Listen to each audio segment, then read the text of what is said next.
My name is Emma Hastings, and if you think you've heard family drama before, let me stop you right there, because nothing, and I mean nothing, could have prepared me for what happened the morning my stepbrother barged into the bathroom while I was in the shower.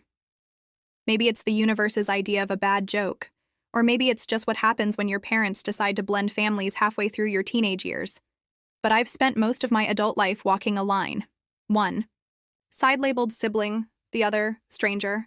If you've ever looked across a dinner table and wondered how someone who shares your address could feel like such an outsider, then you might get it. But if you haven't, well, let's just say my story might sound unbelievable. It started the first morning back home after my second semester of university, a time when everything is supposed to feel familiar again. Your room, your bed, the old creak in the floorboards outside the bathroom. But nothing about that morning felt safe. It felt like waiting for a storm, only you don't know where the lightning's going to strike.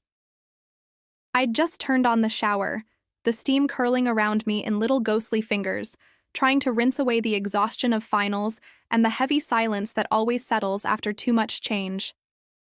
It was the only place in the house where I could hear myself think, where the chaos of blending families and step-relatives and old wounds couldn't quite reach me. But then, of course, it did. There was a bang.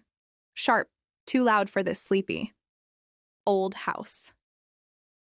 The bathroom door slammed open so hard it hit the wall, and I shrieked, grabbing the nearest towel and clutching it to my chest, heart slamming against my ribs.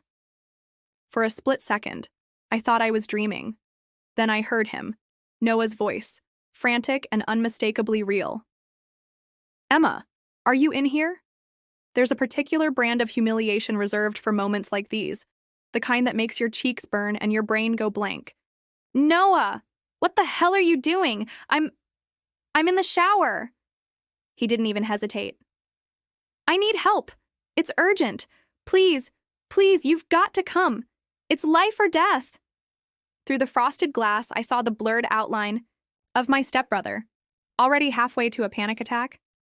I've known Noah since I was 16 and he was 15, but he still has the ability to turn any room into a scene from a disaster movie. "Noah," I hissed, "get out. I'm naked." He groaned, high-pitched and desperate. "Emma, there's a spider in my room. I just can't. I know it's dumb, but I can't even move. Please, I'll never ask you for anything again. Just please." I wanted to scream at him. Instead, I wrapped the towel tighter, my wet hair dripping onto the mat, and tried to breathe. This was classic Noah. Drama, chaos, total disregard for privacy. But it was also classic Noah to ask for help, even if he had to risk total embarrassment. Was about to yell again when the door creaked further open, and Noah's face peeked through, eyes wide, lips trembling in mock terror. "Don't kill me, okay? I knocked. You didn't answer. I thought you were out." The sheer absurdity of it hit me all at once. Here I was, fresh out of university, trying to pretend like I was a grown-up, and here was my stepbrother, acting like a 5-year-old on Halloween. And yet, beneath the humiliation, I saw something I hadn't noticed in a long time. Fear, yes, but also trust. He didn't go to Mom. He didn't go to Dad. He came to me. Somewhere between fury and laughter, I found myself sighing. "Fine, Noah. Give me 30 seconds, okay? I'll handle your spider, but if you ever do this again, I'll feed you to it." He actually smiled, sheepish and grateful. "You're the best, Em." That was Noah's secret weapon. He could make me furious, mortified, and oddly protective all at once. I slammed the shower off, wrapped my towel tighter, and tiptoed out into the hallway, still dripping. If you've never experienced true humiliation, try walking past your family's kitchen in a dripping towel, trailing after your stepbrother while he's literally hiding behind you like a little kid. Our parents weren't home yet, thank God. But the universe decided that wasn't embarrassing enough. Our neighbor, Mrs. Goodwin, was outside watering her tulips. She glanced through the kitchen window just as I stormed past, Noah cowering behind me, and her mouth formed a perfect O of shock. She vanished faster than a summer storm, and I groaned, knowing exactly how this would look from the outside. Noah pointed at his door, hands trembling. "It's in there. I saw it move. I swear it's the size of a hamster." I rolled my eyes, shoved the door open with my shoulder, and scanned the room. There, perched on the wall above his desk, was the tiniest, most pathetic spider I'd ever seen. I almost felt bad for it. Without a word, I grabbed a tissue, scooped up the spider, and tossed it out the open window. Noah watched, eyes wide as if I'd just performed open-heart surgery. "Is it gone?" he whispered. "Yes, Your Highness. You're safe now." My voice was half mocking, half exhausted. Noah finally relaxed, flopping onto his bed and letting out a breath he'd apparently been holding for a week. "I owe you, big time." "That's right," I said, already backing toward the door. "You owe me one shower without a heart attack." He grinned, that lopsided grin that always managed to make me forgive him. "Deal." As I slipped back into the hallway, I caught my own reflection in the mirror. Hair plastered to my face, eyes wide, towel barely hanging on. If anyone else had seen us, they'd probably think we were insane. But that's family, right?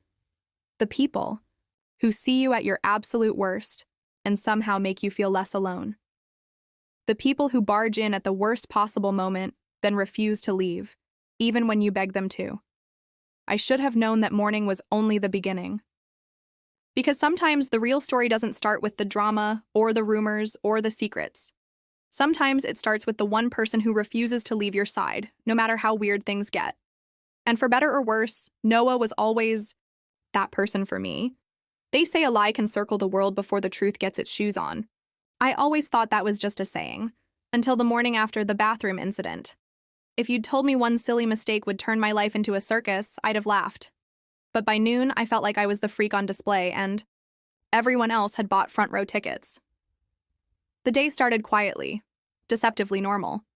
Sunlight crept through the curtains, painting stripes across my floor. I tried to sink into the mattress, hoping the world would leave me alone. No such luck. My phone buzzed angrily, over and over, a text avalanche.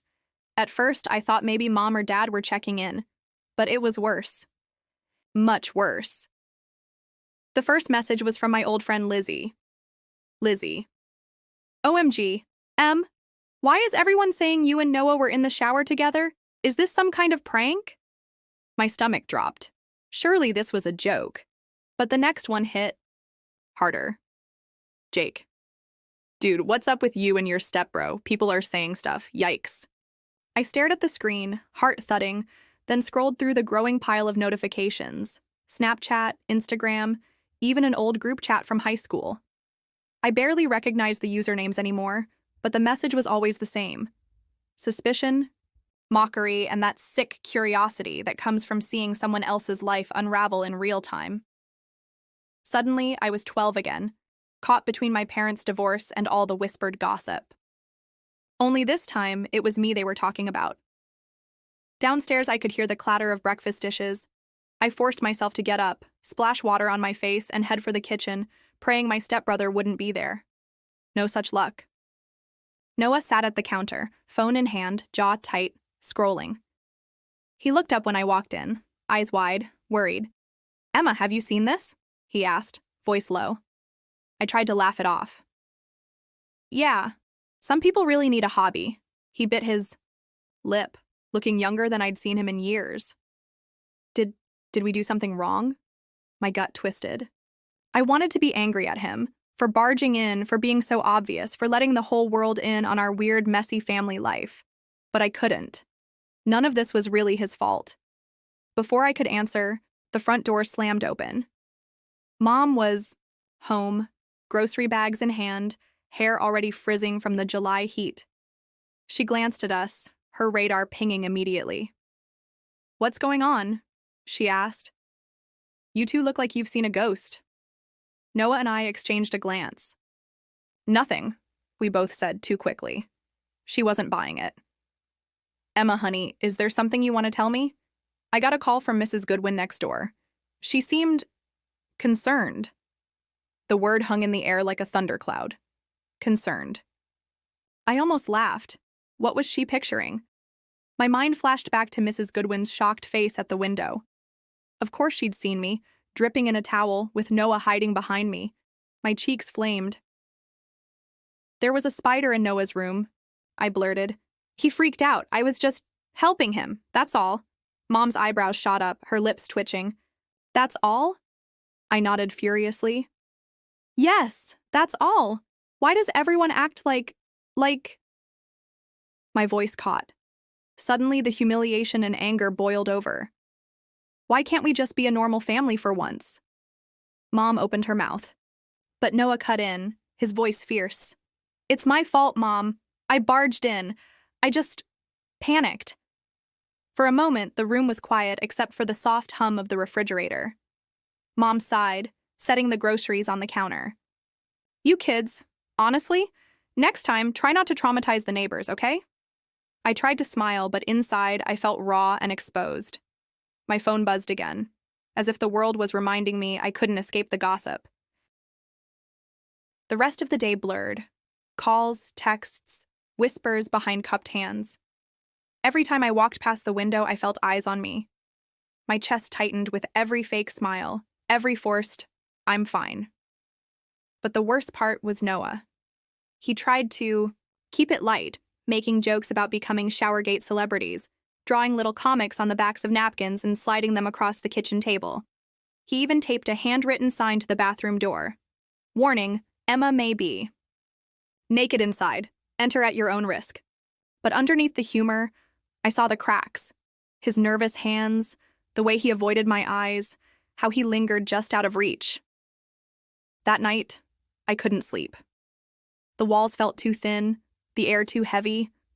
I lay in bed, replaying every second of the morning, wishing I could undo it, or at least explain it to people who didn't want to listen. Around midnight, I heard soft footsteps outside my door. Noah's voice drifted through the crack. You awake? I hesitated, but the loneliness was worse than my pride. Yeah. He came in, closing the door quietly behind him. For a moment, we just sat there in the dark, the blue glow of my phone, screen flickering between us. I'm sorry, Emma, he said, voice barely above a whisper. I messed everything up. I shook my head, biting my lip. It's not your fault. People just want to believe the worst. Maybe it makes them feel better about their own lives. He stared at the ceiling. Maybe. I just wish I could fix it. Make them see we're not like that. Silence stretched between us, awkward but somehow safe. Then, out of nowhere, Noah laughed, soft and bitter.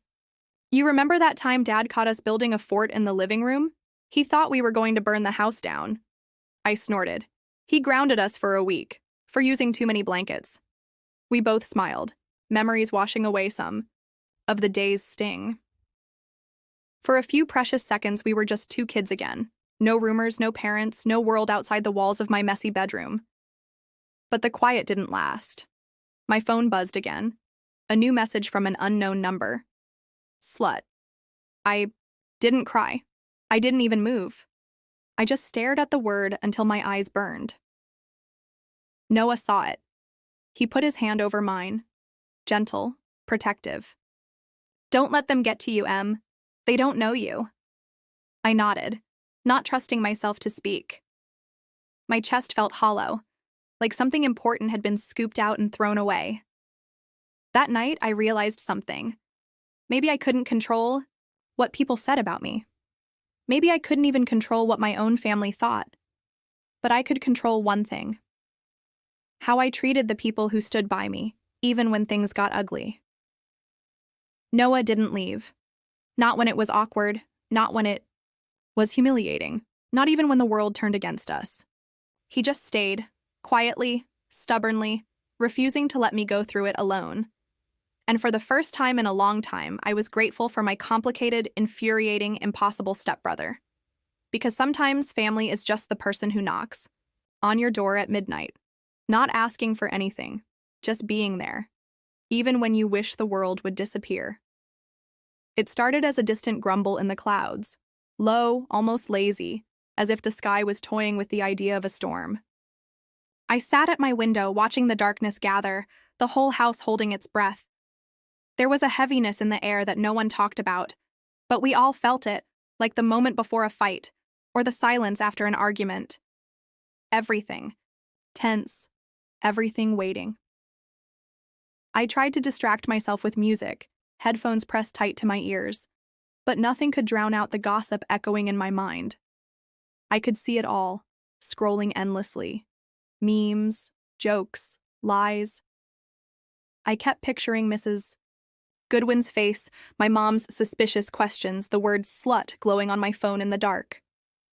I wanted to crawl out of my skin. Then, thunder cracked, sharp, close, and the lights flickered. I flinched, heart in my throat. The world outside dissolved into sheets of rain, fat drops hammering the windows and roof, washing the summer heat away. Somewhere down the hall, a door slammed. I heard Mom calling for us to come downstairs. She didn't like storms, and I guess none of us did that night. Noah was already in the living room when I got there, legs tucked under him on the old brown couch, fiddling with the remote even though the TV had lost its signal.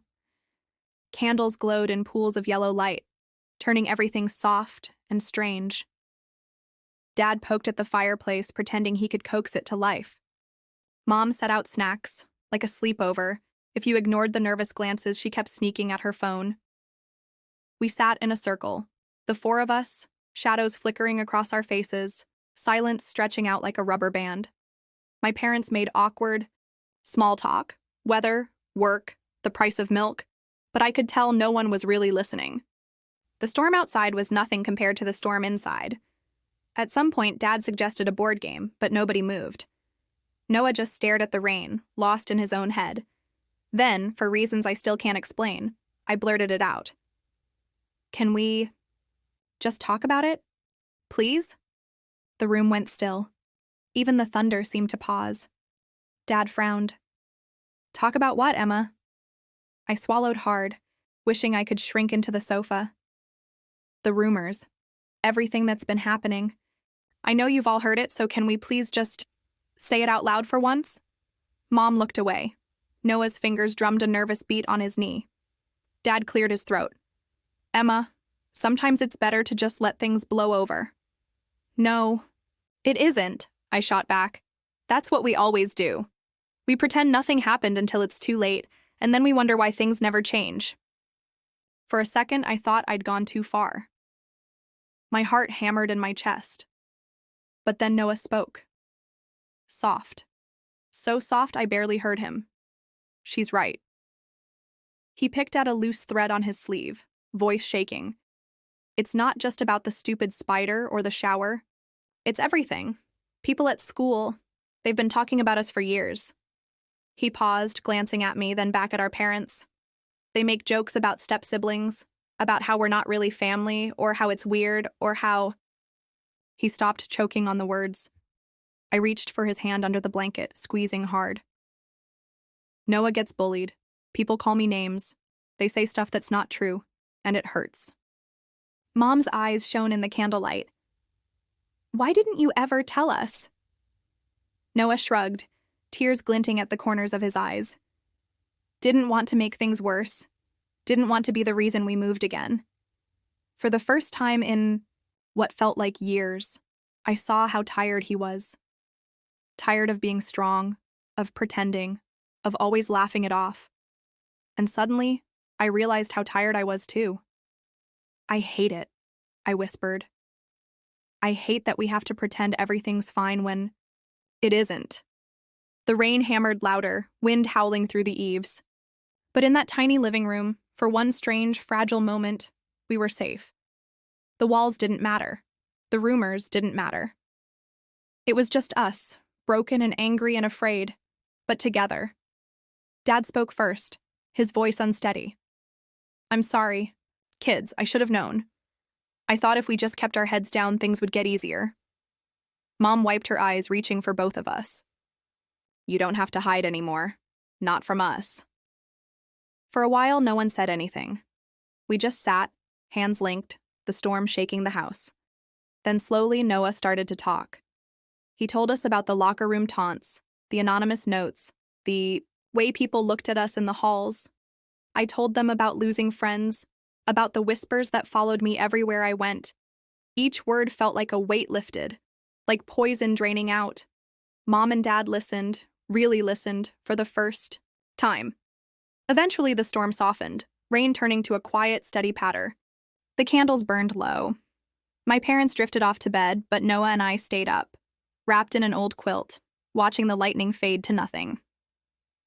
We started telling stories about our first Christmas as a blended family, the time we tried to bake a cake and nearly set the kitchen on fire, the epic pillow fights and late-night movie marathons.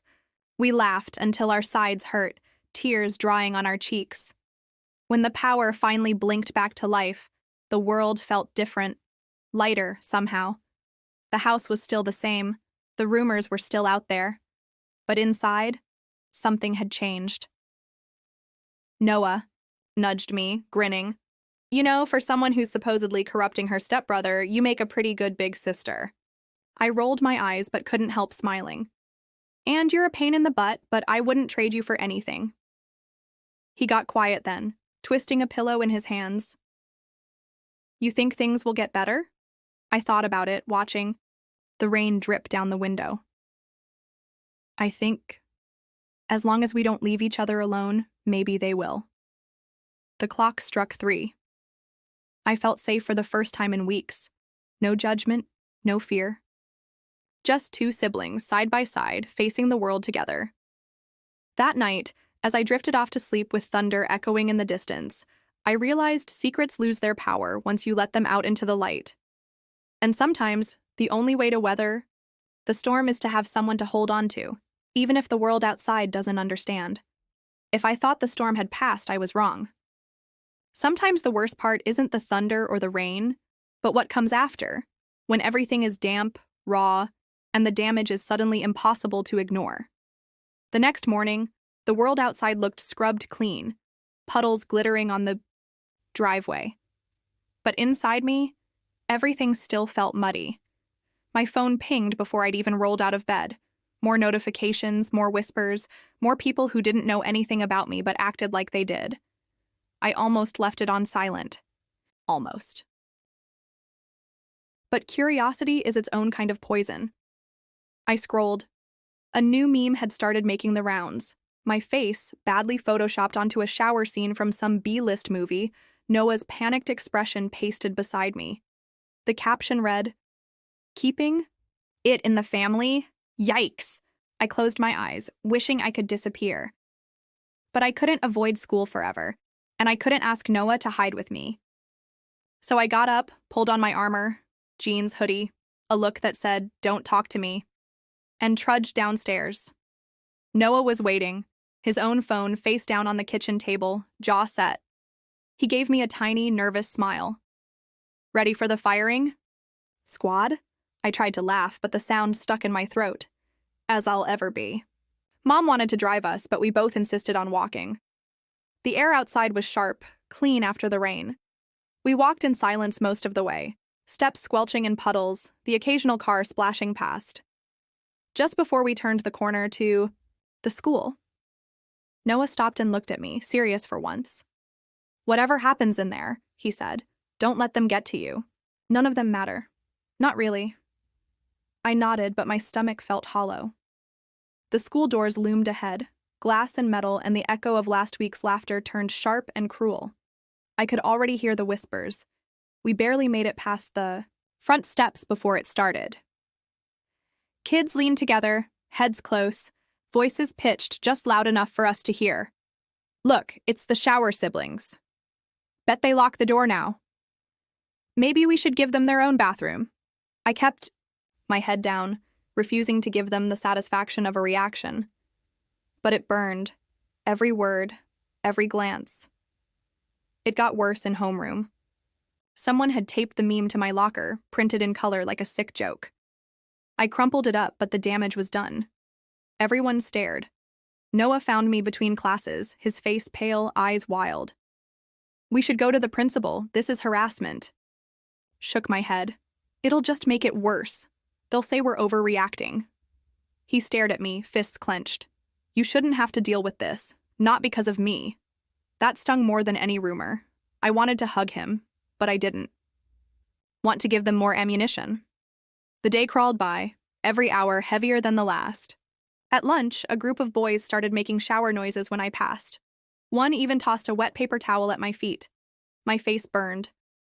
I could feel tears stinging at the back of my eyes, but I refused to let them fall. Then, just as I thought I couldn't, take another second, something snapped inside Noah. He stood up in the middle of the cafeteria, right on top of a bench so everyone could see him.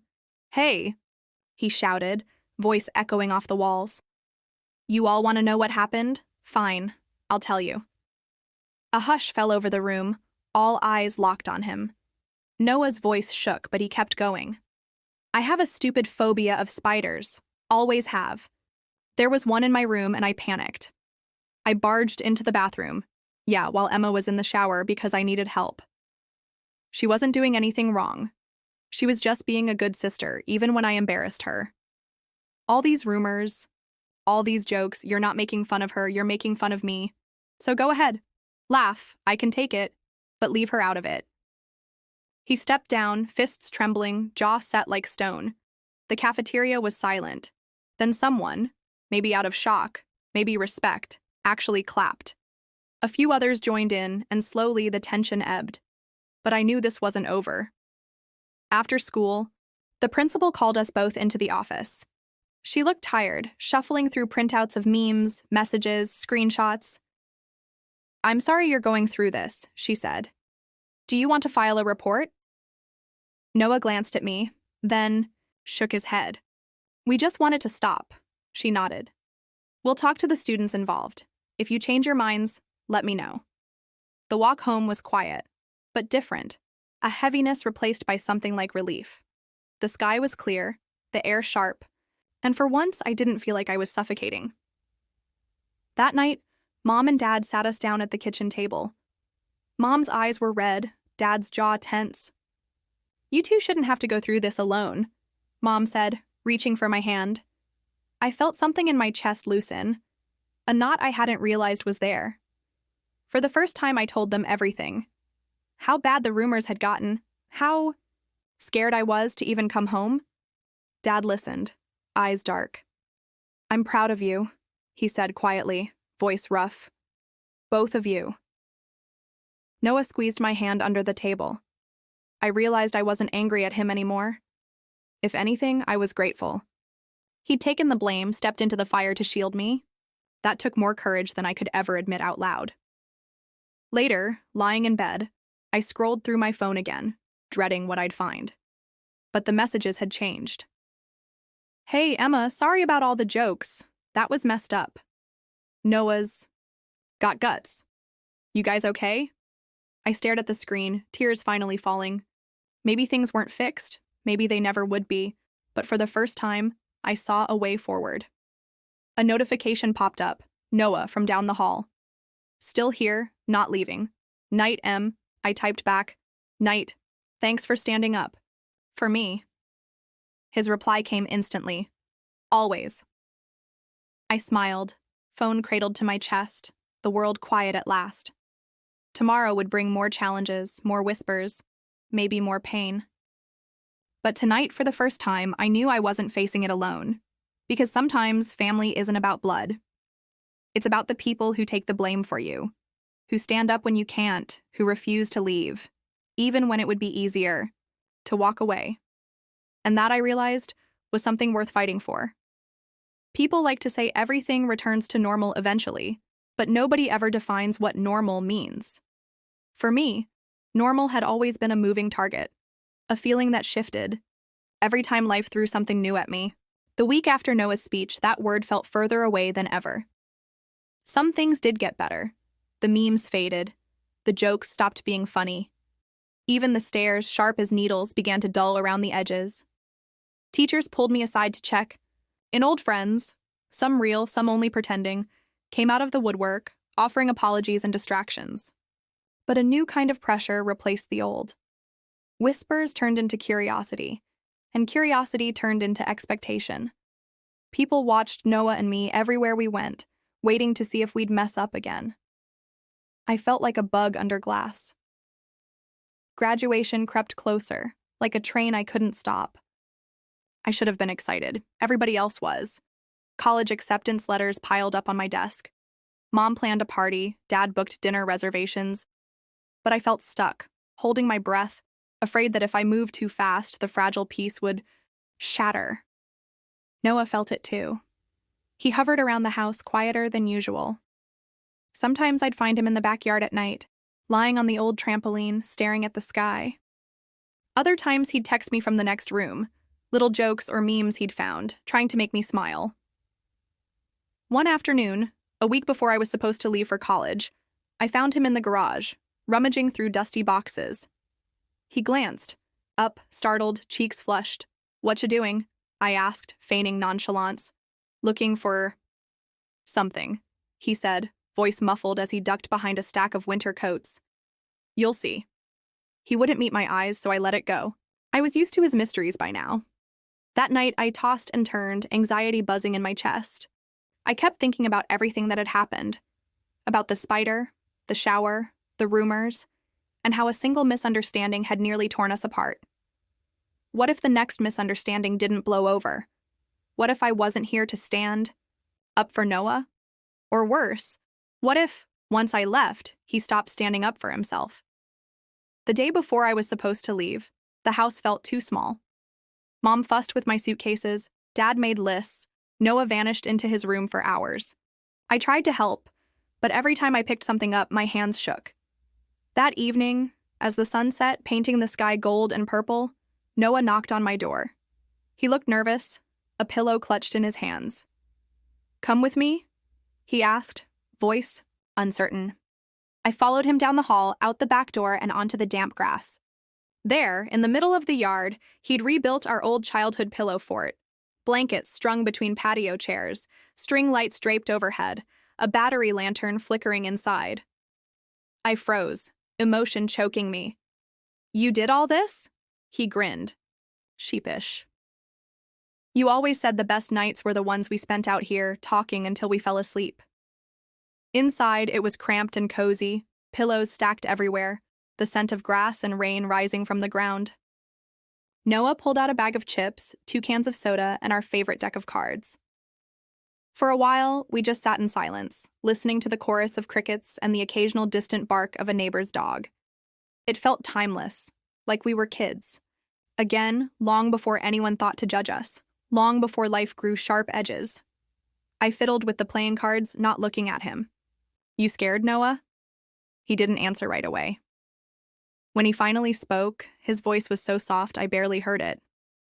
"A little. Mostly I'm scared you'll forget about me." I turned, startled. "How could I forget you? You're literally the most dramatic person I know." He snorted, but his eyes stayed sad. "It's just, you're leaving. I won't have anyone to talk to." I shoved him, gentle.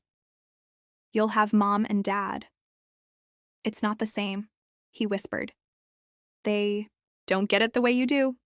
The truth of it ached in my chest. "You can call me any time, you know." "I will," he said. "But it's not the same as having you here." We sat in silence again, the weight of goodbye pressing between us. A tear slid down my cheek, but I wiped it away before he could see. Finally, he broke the quiet. "I made something for you." He dug in his hoodie pocket and handed me a folded sheet of paper. I opened it, hands trembling. Inside was a comic strip, drawn in his messy, unmistakable style. It showed 2 kids, me and him, fighting a giant cartoon spider, standing back to back. The final panel was us, victorious, high-fiving under a rainbow. At the bottom, he'd scribbled, "Real family doesn't leave, even when the storm comes." Something inside me cracked open. I hugged him, hard, tears streaming down my face. "Thank you, Noah." He squeezed me back, awkward and tight. "Promise you won't forget." "I promise." For the first time since everything went wrong, I felt brave enough to look forward. Later, we lay side by side, staring up at the glow of the string lights through the thin blankets. "Noah," I whispered, as if afraid to break the spell. "Yeah?" "Do you ever wish things were different? That we could just be normal?" He thought for a moment. "Sometimes." But then I think, if we were normal, we wouldn't have survived all this. We wouldn't know how strong we are. I smiled, the truth of it settling deep in my bones. Maybe we'd never be normal. Maybe we'd always be the weird step-siblings, the kids who caused a scandal with nothing more than a misunderstanding and a spider. But maybe, just maybe, that made us special. We fell asleep in the fort, safe inside our own little world. The next morning, I woke up to the sound of my phone buzzing. One last message from Noah, already awake, sitting beside me with his sketchbook open. "You're gonna do great, Em. I'll be here, always." I hugged him one last time, memorizing the way he smelled like grass and laundry soap, the way his arms wrapped around me like armor. As I drove away, I glanced back. Noah stood in the driveway, waving, refusing to go inside until I'd turned the corner. I thought leaving would feel like running away, but instead it felt like flying. Like maybe, just maybe, everything that had happened had made us stronger. Like maybe, when the storms came again, I'd know how to survive. Because real family doesn't leave. Not when things are messy, not when the world turns against you, not even when it hurts. And even though the story everyone else wanted to tell about us was over, ours was just beginning, and